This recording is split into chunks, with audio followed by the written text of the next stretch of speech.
Sous un flot de résultats annuels avec pas moins de 6 sociétés pour l'indice, le CAC 40 continue à ne pas trop savoir où il veut aller. Encore une séance où l'indice aura peu évolué autour de son point d'équilibre pour finir à moins 0,02% vers les 5670 points. C'est tout aussi mesuré outre-Atlantique avec un Dow Jones stable à 17h45 vers les 31 434 points et un Nasdaq à plus 0,5% vers les 14 040 points. Alors si on regarde les valeurs en haut, ce sont logiquement les publications de résultats annuels qui dominent, à commencer par Coface qui a fait mieux que prévu, malgré un résultat net part du groupe en repli de 43,5% en 2020. Rexel a aussi convaincu, notamment grâce à un objectif de retour à la croissance de son chiffre d'affaires cette année et des objectifs encourageants pour 2023, horizon où le distributeur de matériel électrique vise une marge opérationnelle ajustée supérieure à 6%. Sur le CAC 40, la Banque Verte n'aura jamais porté aussi bien son nom. Crédit Agricole domine les hausses. Alors si le bénéfice net part du groupe a baissé de 44% en 2020 en raison de charges exceptionnelles, eh bien la banque a séduit en annonçant la distribution d'un dividende de 0,80 € par action, représentant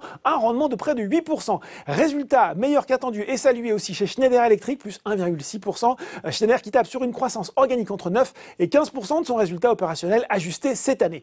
Côté baisse, eh bien Unibail, Rodamco, Westfield chutent lourdement, moins 12%, entraînant Klépierre et dans une moindre mesure Gecina avec elle. Le résultat net courant annuel de la foncière spécialisée dans les centres commerciaux a baissé de 40% en 2020 à 1,06 milliard d'euros sous l'effet logique de la crise sanitaire. Et puis surtout, Unibail, Rodamco, Westfield a annoncé la suppression du dividende au titre des exercices 2020, 2021 et 2022. En repli également Legrand après la publication de résultats 2020 un petit peu inférieurs aux attentes et des perspectives à moyen terme jugées décevantes, notamment l'objectif de croissance annuelle moyenne du chiffre d'affaires hors effet de change de 5 à 10% contre 10% auparavant. Le groupe qui proposera un dividende de 1,42 € par action au titre de 2020. TF1 n'a pas non plus séduit son public, avec un résultat net part du groupe en baisse de 64% à 55,3 millions. Enfin, sur le CAC 40, Pernod Ricard voit rouge, malgré un résultat opérationnel de 1,6 milliard, en recul de 2,4% hors effet de change. C'est bien meilleur qu'attendu pour le premier semestre de juillet à décembre 2020 de son exercice 2020-2021, mais le géant des spiritueux n'a pas donné d'objectif chiffré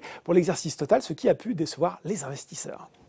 Voilà, c'est tout pour ce soir. Maintenant, n'oubliez pas, tout le reste de l'actu éco et finance est sur Boursorama.